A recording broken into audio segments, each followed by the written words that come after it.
एक उम्मीद सुनहरे ख्वाबों की जो आपने देख रखे हैं अपने बच्चों के लिए, सुनहरे कल की सूरत में। उस सुनहरे कल के लिए हम संवारते हैं आपके बच्चों का मुस्तकबिल। यूनिक ग्रुप ऑफ इंस्टीट्यूशन गुज़िश्ता 33 वर्षों से दिखा रहा है रास्तों को मंजिल, उम्मीद को रोशनी, इल्म से अमल की रवायत, बच्चों के रोशन मुस्तकबिल का जामिन।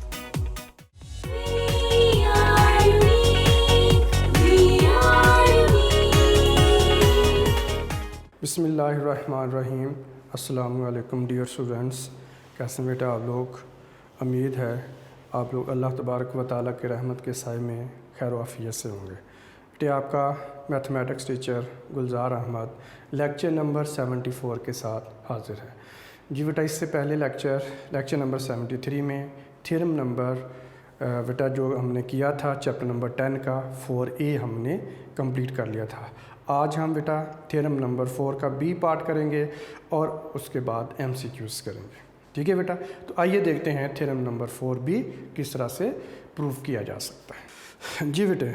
अब है हमारे पास theorem number 4B। If two circles touch each other internally then the point of contact lies on the line segment through their centers and distance between their centers is equal to the difference of their radii।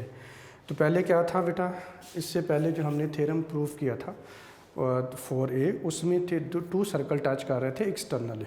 आज हम जो study कर रहे हैं वो है internally. ठीक है, तो सबसे पहले आपने दो सर्कल ड्रा कर लेने और आपको बेटे नज़र आ रहे हैं, तो दूसरा एक सर्कल आपने ड्रा कर लेना। इनका हमारे पास जो है एक का आप सेंटर रख लेंगे D और दूसरे का सेंटर आप रख लेंगे F। ठीक है, तो इस तरह से D और F हमारे पास अब ये कह लें कि सर्कल के सेंटर्स आ जाएंगे। और यही बात हमने गिवन में लिखनी है। गिवन में हम ये बताएंगे कि ये हमारे पास टू सर्कल्स हैं। ठीक है, तो यही आपने बताना टू सर्कल्स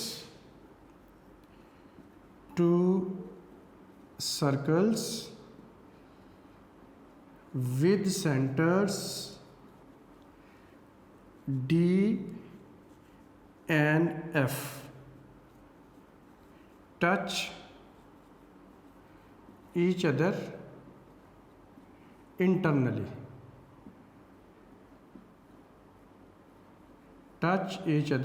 internally। और ये दोनों एक दूसरे को इंटरनली टच कर रहे हैं। ठीक है बेटा, अब ये जो एक दूसरे को इंटरनली टच कर रहे हैं, किस पॉइंट के ऊपर टच कर रहे हैं? At C। यानी ये जिस पॉइंट के ऊपर टच कर रहे हैं हम उसका नाम क्या रख लेते हैं? C रख लेते हैं। ठीक है बेटा, अब उसके बाद आपने ये बताना है कि सो डैट, अब जब आप इसको बेटा ज्वाइन करते हो सर्कल के सेंटर को जैसे कि F को C के साथ ज्वाइन कर देंगे तो ये हमारे पास क्या बन जाएगा? CF बन जाएगा। जो जब आप D को C के साथ मिलाओगे तो CD या DC बेटा बन जाएगा हमारे पास। ठीक है, तो इस तरह से ये दो रेडियल सेगमेंट हमारे पास बेटा बन जाते हैं। एक ये पॉइंट F है और एक ये D है और तीसरा पॉइंट जो है वो C है। ठीक है, तो यही हमने बेटे यहाँ पे बताना है कि ये जो हमारे पास है जो DC है या CD एंड FC या CF भी लिख सकते हैं, are radii of the two circles. तो ये दोनों सर्कल्स के क्या है हमारे पास? रेडियल बेटा सेगमेंट है। ठीक है, अब उसके बाद हमारे पास आ जाएगा टू प्रूफ। तो टू प्रूफ में तो सबसे पहले तो हमने ये प्रूफ करना है कि ये जो पॉइंट C है वो FD जो लाइन सेगमेंट बनती है इसके ऊपर लाई करता है। ठीक है, आप ये बताएंगे point C lies on the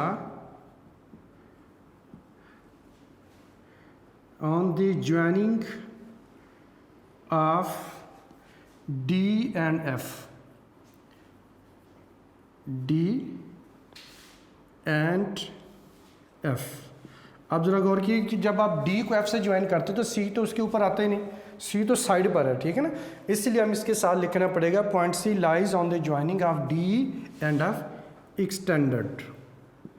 और एक्सटेंडेड मीन जब आप उनको प्रोड्यूस करते हैं, आगे बढ़ाते हैं तब। फिर उसके बाद आपने बेटा ये बताना है कि जो हमारे पास है distance between their centres, distance between their centres is equal to the difference of their radii. तो यहाँ पे दोनों सर्कल के सेंटर के बीच में डिस्टेंस जो है वो हमारे पास कौन सा है, मेजरमेंट डी एफ, ये है दोनों सर्कल के सेंटर के बीच में distance, is equal to the difference of their radii. अब देखिए बड़ा रेडियस कौन सा है, डी सी, तो मेजरमेंट ये बेटा हमारे पास आ जाएगा डी सी या सी डी लिख सकते हैं, माइनस हमारे पास आ जाएगा मेजरमेंट एफ सी। तो ये इनके रेडियस का डिफरेंस होगा। बड़ा रेडियस कौन सा है, डी सी, और छोटा रेडियल सेगमेंट कौन है, एफ सी।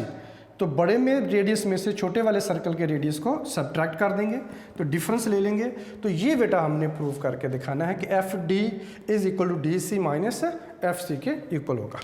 अब आइए उसके बाद हमारे पास आ जाती है कंस्ट्रक्शन, और कंस्ट्रक्शन में बिल्कुल वैसे ही है बेटा जैसे हमने थ्योरम नंबर 4A में हमने ड्रॉ किया था। तो क्या करना है कि कॉमन पॉइंट के ऊपर आपने बेटा जी जब वो टेंजेंट ड्रॉ कर देना है, ठीक है जी। तो कॉमन पॉइंट के ऊपर हम टेंजेंट ड्रॉ करेंगे, और ये हमारे पास है स्केल लेके बेटा आपने, तो इस तरह से टेंजेंट लाइन ड्रॉ करनी है, यानी कॉमन टेंजेंट आप कह लें किसे हम ड्रॉ कर देंगे, ठीक है। तो ये कॉमन टेंजेंट इस तरह से आ जाएगा हमारे पास। ये ज्वाइनिंग ये ऑफ डी था, joining of D and F इधर लिख लें, ठीक है। तो इनका नाम बेटा हम रख लेंगे, ये हमारे पास है ए बी। तो ये आपके पास जो ए बी बेटा है लाइन हमने ड्रॉ किया है, और जो ए सी बी बनती है ये हमने कॉमन टेंजेंट वेटेड ड्रॉ किया है। यही हमने लिखना है, draw a C B line A C B, ठीक है, एज अ कॉमन टेंजेंट के तौर पे ड्रॉ करेंगे, as a common tangent to the pair of circles at point C. तो कॉमन पॉइंट सी के ऊपर या पॉइंट सी के ऊपर हम क्या कर देंगे, टेंजेंट वेक्टर ड्रॉ कर देंगे, ठीक है। अब उसके बाद हमने ये बताना है कि ये जो हमारे पास है प्रूफ, और यहाँ पर आ जाएंगी स्टेटमेंट्स हैं, और उसके बाद सेकंड कॉलम में आपने बेटा लिख लेना रीजंस। तो इसमें आपने लिखना है बेटा बोथ सर्कल्स, बिल्कुल उसी तरह से जिस तरह से पहले थ्योरम में लिखा था हमने 4A में, ठीक है। Both circles touch each other internally, externally की बजाय क्या लिखेंगे, इंटरनली एट सी। तो ये आप लिख देंगे एट सी, एट पॉइंट सी पे इंटरनली टच कर रहे हैं। तो वेयर एज जो हमारे पास है, और पहले बड़े सर्कल की बात कर लेते हैं। सी डी क्या है, C D is radial segment, C D इसका रेडियल सेगमेंट। आप पहले बता सकते हैं कि ए सी बी टेंजेंट है और C D is a radial segment बाद में बता सकते हैं, या सी डी पहले बता लें, इससे कोई फ़र्क नहीं बेटा पड़ता। C D is radial segment and और ए बी या A C B is a tangent, is a tangent, ठीक है। कहाँ पर है tangent? At C, common point C के ऊपर टेंजेंट है। अब टेंजेंट है तो उससे क्या होता है, टेंजेंट या रेडियल सेगमेंट आपस में बेटा होते हैं परपेंडिकुलर, ठीक है। तो दैट्स वाई फिर हम यहाँ पर लिखेंगे measurement angle A C D, ये आ जाएगा बेटा A C D is equal to 90 degree होगा, ठीक है। और ये हमारे पास है रिजल्ट नंबर 1। अब इसकी रीज़न हम क्या लिखेंगे कि जो रेडियल सेगमेंट होता है, रेडियल सेगमेंट, और वो कौन सा यहाँ पे C D, radial segment C D is perpendicular to the tangent line A B. तो टेंजेंट लाइन ए बी के ऊपर परपेंडिकुलर है, और जब बेटे परपेंडिकुलर होगा तो 90 डिग्री का एंगल बनेगा। सिमिलरली आपने छोटे वाले सर्कल के लिए लिखना है, ठीक है। तो हम इसको लिखेंगे सिमिलरली। अब ये जो सी एफ है, C F is radial segment,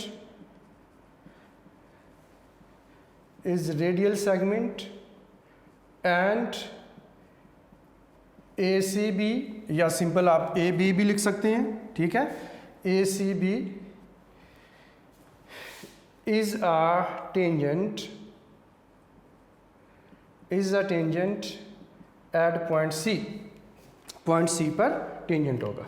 अगर ये पॉइंट सी पर टेंजेंट है तो फिर बेटा हमारे पास जो एंगल बनता है measurement angle A C F. तो measurement angle A C F is also is equal to 90 degree, और ये हमारे पास आ जाएगा रिजल्ट नंबर 2 बेटा आ जाएगा, ठीक है। तो अब ये हमारे पास फिर बन जाएगा, इसकी रीज़न क्या लिखेंगे, इसकी रीज़न हम लिखेंगे कि जो रेडियल सेगमेंट है और सी एफ, तो रेडियल सेगमेंट यहाँ पे कौन सा है, C F is perpendicular to the tangent line A B, या आप इसे ए सी बी भी लिख सकते हैं, दोनों तरह से दुरुस्त होगा, ठीक है बेटा। अब हमने क्या करना है कि 1 और 2 दोनों रिजल्ट को कंपेयर कर लेना है, ठीक है। अब कंपेयर करेंगे तो ये बेटा हमारे पास ये भी 90 डिग्री है, ये भी 90 डिग्री है, दोनों की राइट हैंड साइड इक्वल है, तो लेफ्ट हैंड साइड भी इक्वल होगी। इसलिए फिर हम बेटा यहाँ पे इसको लिख सकेंगे measurement angle A C D is equal to measurement angle A C F और इज इक्वल टू 90 डिग्री। और इसकी रीज़न क्या होगी, रीज़न आप बेटा लिख सकते हैं from result 1 and result 2। Result 1 and 2 को कंबाइन किया तो बेटा ये हमारे पास बनता है। अब देखें ज़रा, जो ए सी बी है और ए सी एफ, ए सी डी और ए सी एफ, ये दोनों एंगल बेटा कोइंसाइड करते हैं। तो कोइंसाइड का मतलब है कि इनकी ये जो आर्म है सी डी और सी एफ क्या है, ये बेटा कॉमन है, ठीक है। तो जब हमारे पास इस तरह से बेटा कॉमन बनती है तो हम ये कहेंगे hence angle A C D and angle A C F coincide with point F between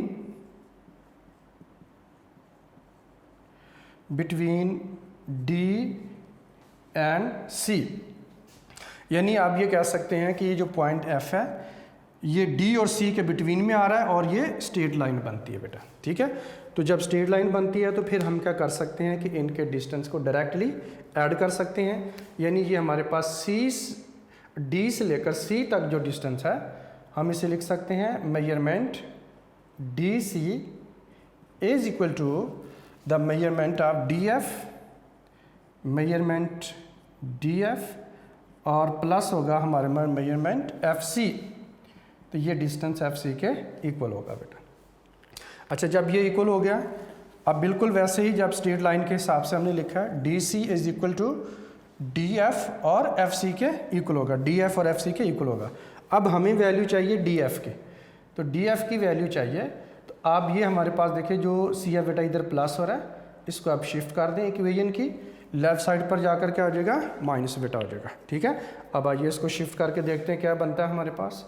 तो ये आ जाएगा मेजरमेंट डी सी माइनस बेटा आ जाएगा मेजरमेंट एफ सी और इज इक्वल टू आ जाएगा मेजरमेंट और डी एफ होगा।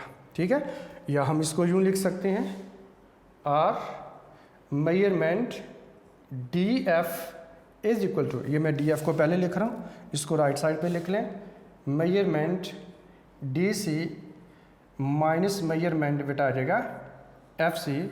और ये आप देख सकते हैं वही रिज़ल्ट है जो बेटा टू प्रूव में हमने लिखा था प्रूव करने के लिए। ठीक है, तो इस तरह से बेटा ये हमारे पास जो थ्योरम है 4b कंप्लीट हो जाता है।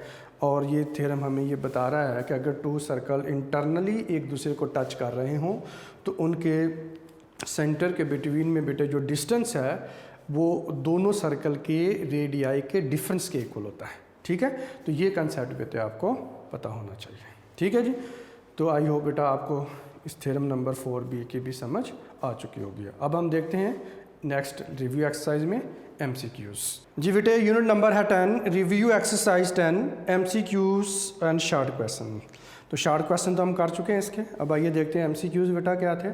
शॉर्ट क्वेश्चन वही थे बेटा जो डेफिनेशन हमने टेंजेंट लाइन की, सेकंड लाइन की और लेंथ ऑफ टेंजेंट की पढ़ी थी। अब आइए देखते हैं MCQs। जी 4 possible answers are given for the following questions. आपने राइट वाले ऑप्शन को बेटा टिक करना है। In the adjacent figure of the circle, ये इन द एडजेसेंट फिगर है ऑफ द सर्कल, ये सर्कल बना हुआ है, बुक में देख सकते हैं। अपनी बुक्स को बेटा आप ओपन कर लें, रिव्यू एक्सरसाइज 10 निकाल लें।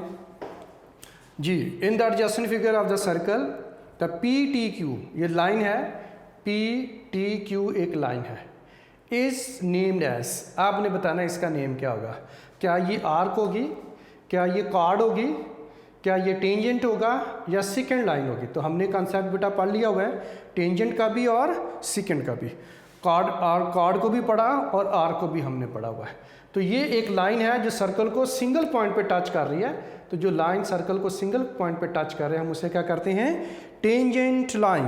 तो दैट्स वाई इसका राइट ऑप्शन बेटे होगा सी वाला option is a right option consider होगा। ठीक है बेटा, आई होप आपको इस MCQs की बेटा समझ आ गई होगी, कोई प्रॉब्लम नहीं होगी। अब नेक्स्ट देखते हैं MCQs नंबर है 2। In a circle with centre OT is the radial segment and PTQ is the tangent line. Then आप बताइए, ये ऑप्शन दिए हुए हैं। अब देखें कि ये हमारे पास बेटा OT जो है ये रेडियल सेगमेंट है और ये PQ हमारे पास क्या है, टेंजेंट है। तो हमने ये पढ़ा था कि जो आप किसी सर्कल के रेडियल सेगमेंट के आउटर एंड पर जो टेंजेंट ड्रॉ करते हैं वो टेंजेंट और रेडियल सेगमेंट आपस में क्या होते हैं, परपेंडिकुलर होते हैं। ये थ्योरम में बेटा बाकायदा हमने प्रूव किया था। अब इसके मुताबिक अगर आप देखा जाए तो OT क्या बनता है, OT रेडियल सेगमेंट है जो कि परपेंडिकुलर होगा किसके ऊपर है, PQ के ऊपर। तो ये लाइन P के ऊपर परपेंडिकुलर होगा। तो इसमें आप देख सकते हैं बेटे राइट वाला ऑप्शन ही इसका, A वाला ऑप्शन ही इसका राइट ऑप्शन कंसिडर होगा। ठीक है जी बेटा, आई होप आपको इन दोनों MCQs की समझ बेटे आ गई होगी। बहुत सिंपल है, कोई मुश्किल नहीं। अब आइए नेक्स्ट देखते हैं हमारे पास कौन से वाले MCQs हैं। जी बेटे नेक्स्ट हमारे पास है MCQs नंबर 3। MCQs नंबर 3 में in the adjacent figure find semi circular area if pi is equal to 3.142। ये बेटा इसकी पाई की वैल्यू दी हुई है हमें। ठीक है, और O सर्कल का सेंटर है और A बेटा सर्कल का पॉइंट है। तो जो OA हमारे पास ये डिस्टेंस है, ये सर्कल का रेडियस कितना दिया हुआ है, 20 सेंटीमीटर है। ठीक है, OA 20 सेंटीमीटर है। तो आपने फाइंड आउट करके बताना है कि इस सेमी सर्कुलर फिगर का एरिया कितना होगा। जी बेटा हमें पता है कि सर्कल का एरिया किसके इक्वल होता है, area of circle is equal होता है पाई आर स्क्वायर के। और सेमी सर्कल का एरिया किसके इक्वल होगा, तो सेमी सर्कल का जो बेटे एरिया होता है वो हमारे पास आ जाएगा पाई आर स्क्वायर ओवर 2। आप इसे 2 से डिवाइड कर देंगे। अब पाई की वैल्यू ये बेटा आ जाएगी हमारे पास 3.142 है और इनटू ये हमारे पास 20 का स्क्वायर आ जाएगा, क्योंकि आर यहाँ पे क्या है रेडियस, और रेडियस कितना बनता है 20 सेंटीमीटर। अब ओवर में आपने लगा लेना है 2। जी बेटा एक साथ कैलकुलेट कर लें, या पूरे आप सर्कल का एरिया पहले फाइंड आउट कर लें और उसके बाद आप इसे कैलकुलेट बेटा कर हाफ कर दें, तो ये आपके पास आंसर आ जाएगा। ठीक है, अब मेरे पास ये कैलकुलेटर है, तो कैलकुलेटर से आप यूँ कर लें, इसे 3.142 है और इसे 20 × 20 कर लें, 2 टाइम लिख लें, ओवर 2 इसे कट करेंगे तो ये 10 आ जाएगा। अब इसे सिंप्लीफाई करना बेटा हमारे लिए आसान होगा। ठीक है, 3.142 multiplied by 20 and then multiplied by, आप इसको कर लेंगे 10। ठीक है बेटा, तो ये हमारे पास आंसर इसका बेटा जी बनेगा 628 पॉइंट, और ये यहाँ पर आ रहा है 4। आप देखें कि ये ऑप्शन बेटा करीब तरीन किस ऑप्शन के साथ मैच करता है, इसको अगर आप देखें तो ये हमारे पास बेटा 628 कौन से वाला ऑप्शन है, डी ऑप्शन, तो ये बेटा डी ऑप्शन के साथ जो है वो मैच कर रहा है। ठीक है जी, तो इस तरह से आप बेटा इस MCQs को सॉल्व करके बता सकते हैं, और ये MCQs बेटे आपको शॉर्ट क्वेश्चन में भी पूछा जा सकता है। ठीक है जी, अब आइए देखते हैं नेक्स्ट MCQs है 4 है, in the adjacent figure find the half the perimeter of the circle with centre O if pi की वैल्यू दी हुई है और ओ ए 20 सेंटीमीटर। बिल्कुल वही क्वेश्चन है, इधर एरिया था बेटा MCQ नंबर 3 में, और MCQ नंबर 4 में सेमी सर्कुलर एरिया जो हमारे पास फिगर है इसका पेरीमीटर पूछा हुआ है। ठीक है जी, तो सर्कल का पेरीमीटर किसके इक्वल होता है, वो हमें पता है कि C = बेटा 2πr के इक्वल होता है। तो जो हमारे पास होगा सेमी सर्कल का जो सर्कमफ्रेंस होता है यानी 2πr है, तो 2 से डिवाइड कर दें तो ये हमारे पास πr ही बेटा रह जाएगा, यानी 3.142 और इनटू हमारे पास आ जाएगा 20। जी अब आप इनको मल्टीप्लाई कर लें, तो ये बेटा मल्टीप्लाई करेंगे तो हमारे पास आ रहा है जी 3.142 मल्टीप्लाइड बाय 20। जी बेटा 20 से मल्टीप्लाई किया तो आंसर हमारे पास कितना आ जाएगा 62.8 समथिंग आ रहा है। ठीक है जी, ये आ जाएगा 62.84 बेटा मेरे पास आ रहा है। ठीक है, अब आप देखें कि ऑप्शन में कौन से वाला ऑप्शन है जो इस आंसर के करीब करीब है। जी बेटा 62.832, यस बी वाला ऑप्शन इसका राइट ऑप्शन बेटे कंसिडर होगा। ठीक है, तो आई होप बेटा इस तरह से ये 2 MCQs जो सॉल्यूशन टाइप थे इनका आपको जो है वो पूछा जा सकता है शॉर्ट क्वेश्चन में। अब नेक्स्ट है हमारे पास MCQs नंबर है 5, a line which has 2 points in common with the circle is called. जी बेटा डेफिनेशन हमने पढ़ी थी सेकंड लाइन की और टेंजेंट लाइन की। अब ज़रा गौर कीजिए, अ line which has 2 points in common with the circle, तो वो लाइन जो सर्कल के साथ 2 पॉइंट्स कॉमन रखती है, या यूँ कह लें कि सर्कल को 2 पॉइंट्स पे कट करती है। ये सर्कल है और ये इस तरह से ये एक बेटा लाइन है जो सर्कल को 2 डिफरेंट पॉइंट पे डिस्टिंक्ट पॉइंट पे कट करती है। अब सर्कल के इस लाइन के साथ 2 पॉइंट कॉमन है, कॉमन क्या लें, या ये लाइन सर्कल को कट करती है तो मतलब एक ही बनता है, और ये हमने पढ़ा था कौन सी वाली लाइन बनती है, second line of a circle या सेकंड ऑफ अ सर्कल, तो डी ऑप्शन बेटा इसका राइट ऑप्शन होगा। ठीक है जी, तो डी वाला ऑप्शन जिसका राइट ऑप्शन कंसिडर होगा। नेक्स्ट है हमारे पास MCQ number 6, a line which has only 1 point in common with a circle is called. तो वो लाइन जो सर्कल को बेटा एक ही पॉइंट पर टच करती है या उसका एक ही पॉइंट सर्कल के साथ कॉमन होता है, हम उसे क्या बोलते हैं, टेंजेंट लाइन। से ये हमारे पास सर्कल है जिसका सेंटर O है और ये एक लाइन है जो सर्कल को एक ही पॉइंट पे बेटा टच कर रही है, यानी एक ही पॉइंट इस लाइन में और सर्कल में कॉमन है, और वो इस तरह की लाइन जो क्या कहलाती है, टेंजेंट लाइन कहलाती है। अ line which has only 1 point in common with the circle is called tangent line. तो ये टेंजेंट लाइन को डेफिनेशन के तौर पर भी आप ले सकते हैं। ठीक है, तो ये टेंजेंट ऑफ अ सर्कल सी वाला ऑप्शन इसका राइट ऑप्शन होगा। ठीक है जी बेटा, अब नेक्स्ट आप देखिए MCQs नंबर है मेरे पास 7, two tangents drawn to a circle from a point outside it are dash in length. जी बेटा थ्योरम नंबर जो 3 हमने प्रूव किया था, और उसमें ज़रा गौर कीजिए कि एक हमने पॉइंट लिया था आउटसाइड, और इस तरह से सर्कल को हमने टेंजेंट ड्रॉ किए थे, और ये थ्योरेटिकली हमने प्रूव किया था कि ये दोनों टेंजेंट लेंथ में क्या होते हैं, इक्वल होते हैं। तो इस तरह से ये बेटा जी जो हमारे पास आप ये कह लें कि जो पी ए है, पी से लेकर ए तक डिस्टेंस उतना ही होगा जितना पी से लेकर बी तक डिस्टेंस होगा, यानी कि ये दोनों लेंथ टेंजेंट जो है वो लेंथ में इक्वल होते हैं। अगर एक सर्कल के आउटसाइड पॉइंट से सर्कल पर 2 टेंजेंट ड्रॉ किए जाएं तो वो दोनों टेंजेंट लेंथ में क्या होते हैं, इक्वल होते हैं। तो ये बेटा इसका ऑप्शन आप देखिए कौन से वाला ऑप्शन मैच करेगा, 2 tangents drawn to a circle from a point outside it are dash in length equal in length, तो ये हमारे पास आ जाएगा इक्वल। तो ये बेटा जी इसका राइट ऑप्शन जो है वो कंसिडर होगा। ठीक है जी। अब हमारे पास नेक्स्ट है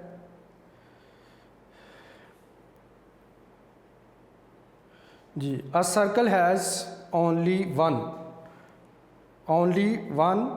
एक सर्कल का सिर्फ एक ही हो सकता है।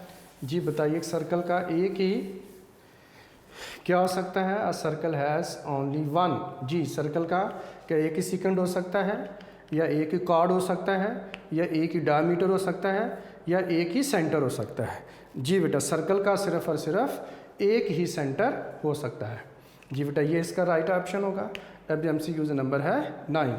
जो MCQ नंबर 9 में आ tangent line intersect the circle at, और जो टेंजेंट लाइन होती है वो सर्कल को कितने पॉइंट पे, बेसिकली यहाँ पे टच का वर्ड यूज़ करना चाहिए था, तो बहरहाल इंटरसेक्ट का भी अगर उसने वर्ड बेटे यूज़ कर लिया है तो पीछे टेंजेंट की बात हो रही है, और टेंजेंट का सर्कल के साथ रिलेशन ही सिंगल पॉइंट से बेटा बनता है, तो इसलिए 1 पॉइंट या सिंगल पॉइंट इसका आंसर बनता है।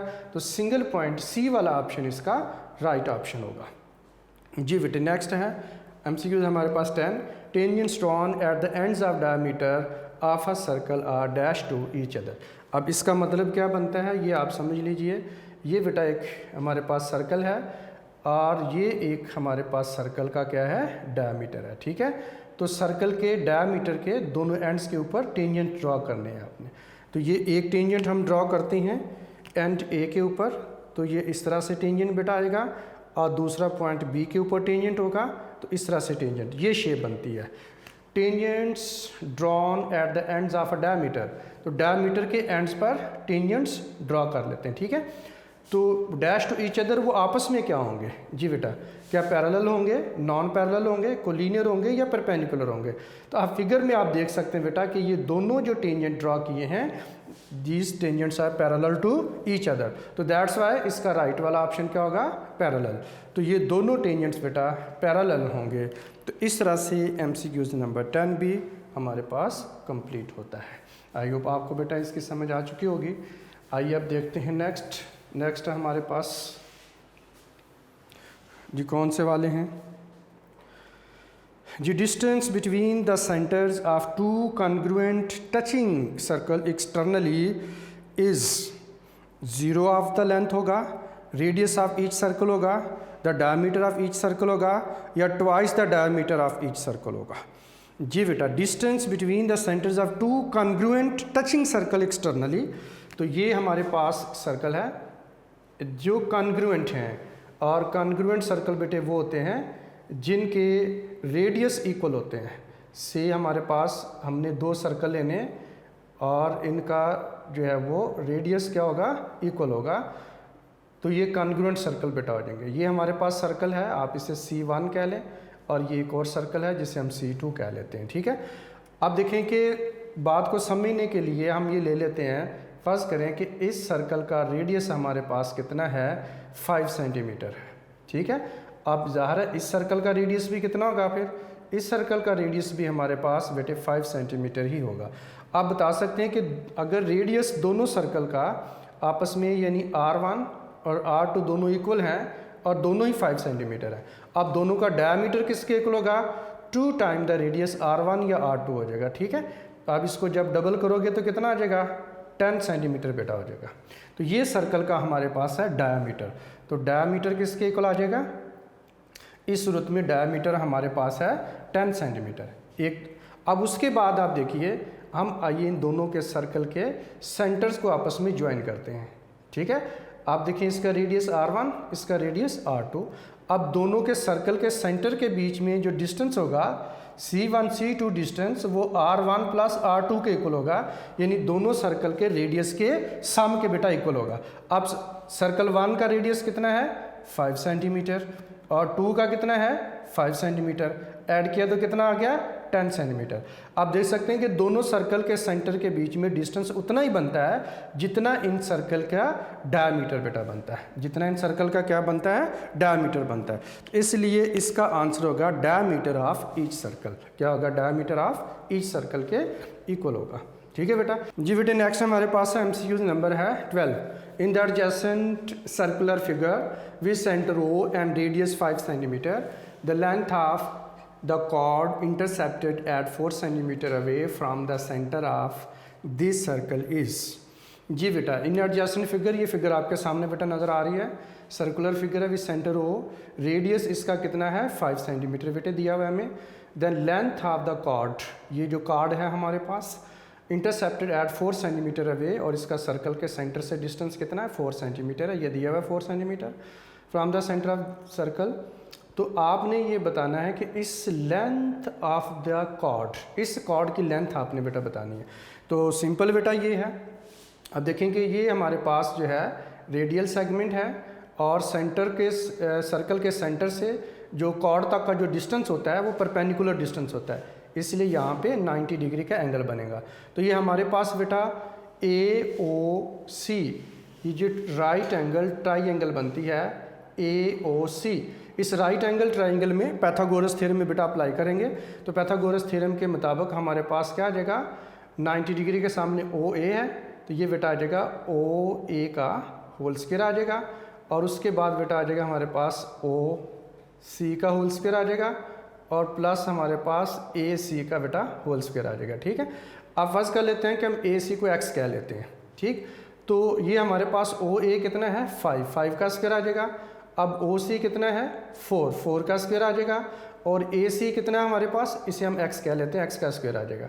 आ जाएगा 25 इज इक्वल टू 16 प्लस बेटा आ जाएगा x का स्क्वायर, और 25 minus 16 is equal to x का स्क्वायर होगा, या आ जाएगा 9 इज इक्वल टू x का स्क्वायर। तो x square is equal to 9s की रूट बेटा ले लेंगे, तो x की वैल्यू हमारे पास आ जाएगी 3 सेंटीमीटर। अब आप देख सकते हैं कि ये जो A से लेकर C तक डिस्टेंस है, ये हमारे पास कितना है बेटा? 3 सेंटीमीटर है। अब जो OC है उसने A कॉर्ड AB को बाइसेक्ट किया है, यानी measurement AC is equal to half of measurement AB के बेटा इक्वल है। अब इसमें AC कितना है? x, तो इसके वैल्यू पुट करिए, कर दें, ये 2 इधर डिवाइड हो रहा है, उधर जाके हो जाएगा मल्टीप्लाई, तो 2 टाइम मेजरमेंट आ जाएगा AC इज इक्वल टू आ जाएगा मेजरमेंट AB। अब ये आ जाएगा 2AC की वैल्यू कितनी निकली थी? 3। अब 3 से बेटा मल्टीप्लाई कर देंगे तो मेजरमेंट आ जाएगा AB, तो 6 centimetre is equal to measurement आ जाएगा AB। तो इस तरह से ये बेटा कैलकुलेट करके मैंने आपको दिखा दिया है। आप इसके अलावा भी कर सकते हैं। वो इसके अलावा कैसे करेंगे? तो राइट एंगल ट्राइंगल में हाइपोटेन्यूज बेटे 5 सेंटीमीटर है, और एक साइड है 4 सेंटीमीटर, और ये अंडरस्टूड होता है कि ये बेटा ये पैथागोरियन ट्रिपलेट कहलाते हैं। और अगर राइट एंगल ट्राइंगल में एक साइड 5 हो तो दूसरी साइड ये बेटा अगर हाइपोटेन्यूज 5 हो तो दूसरी साइड और उनमें से एक 4 हो तो जो बाकी रिमेनिंग साइड वो 3 होती है। अगर 3 गिवन हो तो साथ वाली 4 होती है। अगर आपको परपेंडिकुलर और बेस दोनों गिवन हो तो हाइपोटेन्यूज 5 होता है। तो 3, 4, 5 बेसिकली पैथागोरियन ट्रिपलेट है। अब इसके मुताबिक अगर ये 5 है 4 है तो बाकी रह गया 3, तो इसका मतलब वो 3 होगा। तो ये AC हाफ होता है AB का, 3 को डबल कर देंगे तो हो जाएगा 6 सेंटीमीटर। तो इस तरह से B वाला ऑप्शन बेटा इसका राइट ऑप्शन बनता है। ये कैलकुलेट करके भी मैंने आपको बता दिया, या दूसरी तरह से भी आप इसको कर सकते हैं। ठीक है बेटा जी। अब आई होप कि आपको ये MCQs नंबर 12 की बेटे समझ आ चुकी होगी। अब हम देखते हैं नेक्स्ट हमारे पास MCQs है जी। तो नेक्स्ट MCQs है, in the adjoining figure there is a circle with center O if DC is parallel to the diameter। ये जो हमारे पास DC है या CD है, ये डायमीटर AOB के या AB के क्या है? पैरेलल है। यानी DC is parallel to AB, ये बात ज़हन में रखनी है आपने, ठीक है जी। अच्छा, उसके बाद क्या है, and AOC is equal to है AOC, ये हमारे पास है 120 डिग्री का एंगल दिया हुआ है। तो आपने बताना है ACD एंगल कितना होगा, ACD ये वाला एंगल कितना होगा, ये बेटा हमने बताना है, ठीक है जी। सिंपल बेटे कंसेप्ट इसमें यूज़ होता है, अगर हमारे पास देखें ये 2 पैरेलल लाइंस हों और 2 पैरेलल लाइंस को जब थर्ड लाइन क्रॉस करती है जिसे हम ट्रांसवर्सल बोलते हैं, तो ये ट्रांसवर्सल जब इन 2 पैरेलल लाइंस को इंटरसेक्ट करता है तो ये हमारे पास जो बनते हैं इसे हम कहते हैं अल्टरनेट एंगल बेटा बोलते हैं। अल्टरनेट इंटीरियर एंगल हैं और अल्टरनेट इंटीरियर एंगल मेजरमेंट में क्या होते हैं, इक्वल होते हैं। अब यही कंसेप्ट अगर आप यहाँ पर आप अप्लाई करें तो ये हमारे पास एक है CD और दूसरा हमारे पास क्या है AB, और तीसरी लाइन ये इनको इंटरसेक्ट कर रही है, ठीक है। तो ये हमारे पास अगर हम इसे थोड़ा एक्सटेंड कर लें, इसे आप ट्रांसवर्सल ले लें, तो आप देख सकते हैं ये दोनों एंगल हमारे पास क्या आ रहे हैं, ये दोनों अल्टरनेट एंगल आ रहे हैं। तो अगर हम किसी तरह से ये वाला एंगल फाइंड आउट कर लें जिसे हम x क्या लेते हैं, तो हम इजीली बता सकते हैं कि दूसरा एंगल कितना होगा हमारे पास। अगर ये x का पता चल जाए तो फिर हम ये बता सकते हैं, से आप इसे y का नाम दे लें तो ये y वाला एंगल कितना होगा, ठीक है बेटा। तो अब आइए देख सकते हैं, आप देखते हैं कि ये हमारे पास जो है वो OA रेडियल सेगमेंट है और OC भी रेडियल सेगमेंट है। तो दोनों रेडियल सेगमेंट क्या होते हैं, लेंथ में इक्वल होते हैं और इनके ऑपोजिट एंगल भी इक्वल होते हैं। अगर फ़र्ज़ करें कि ये हमारे पास एंगल x है तो ये भी एंगल क्या होगा, x होगा। अब ट्राइंगल के तीनों एंगल का सम कितना होता है, 1 बेटा 80 डिग्री होता है। यानी आप ये कह लें angle A x degree plus आ जाएगा 120 डिग्री और प्लस C पे देख लें फिर x डिग्री आ जाएगा और इज इक्वल टू आ जाएगा 180 डिग्री। x प्लस x कितना आ जाएगा, 2x is equal to 180 degree और माइनस हमारे पास आ जाएगा 120 डिग्री। तो 2x इज इक्वल बेटा आ जाएगा 60 डिग्री, x इक्वल आ जाएगा 60 over 2 is equal to 30 degree आ जाएगा। यानी कि यहाँ पर हमारे पास ये जो एंगल है, यहाँ पर जो एंगल बना हुआ है ये कितना है, 30 डिग्री है और यहाँ पर भी एंगल कितना है बेटे, 30 डिग्री है। अब यहाँ पर तो इस एंगल तो ये रिक्वायर्ड नहीं, हमें ये रिक्वायर्ड था। अब आप देखें कि जो पैरेलल लाइंस की प्रॉपर्टी है, ये एंगल जो y है और ये एंगल जो जिसे हमने x का नाम दिया था, और ये दोनों क्या है आपस में अल्टरनेट एंगल है और अल्टरनेट इंटीरियर एंगल मेजरमेंट में हमेशा क्या होते हैं, इक्वल होते हैं।